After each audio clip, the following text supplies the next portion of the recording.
Vsauce! Kevin here. Let's get inspired by dairy eye hair sideburns. There's evidence of humans making cheese dating back 7,500 years.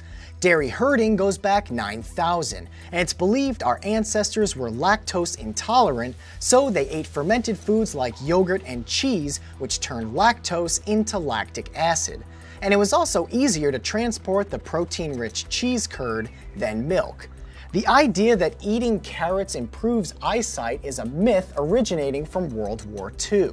The British developed a new radar system to shoot down German planes at night, but they wanted to keep it a secret. So they created propaganda citing an excess of eating carrots by their pilots as their reason for success.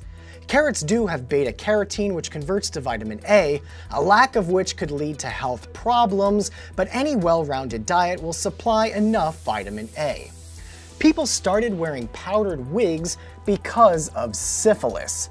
There was an epidemic in Europe and patchy hair loss was one of the symptoms, so the wigs were needed to cover up the rampant baldness. The powder was scented with orange and lavender to cover the odor of the accompanying sores and rashes.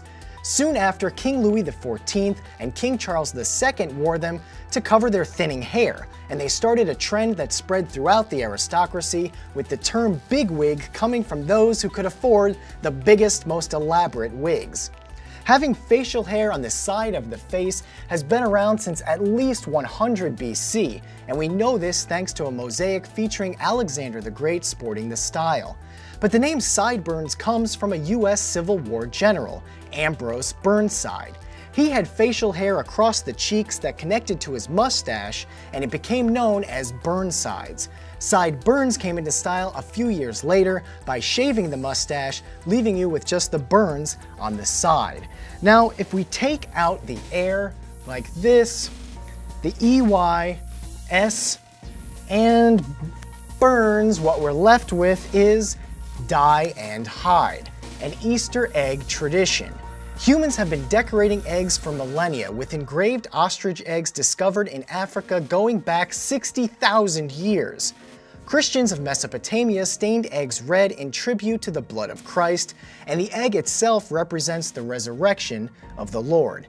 But modern adults rank red as the least popular color, with their favorite being blue. And as always, thanks for watching.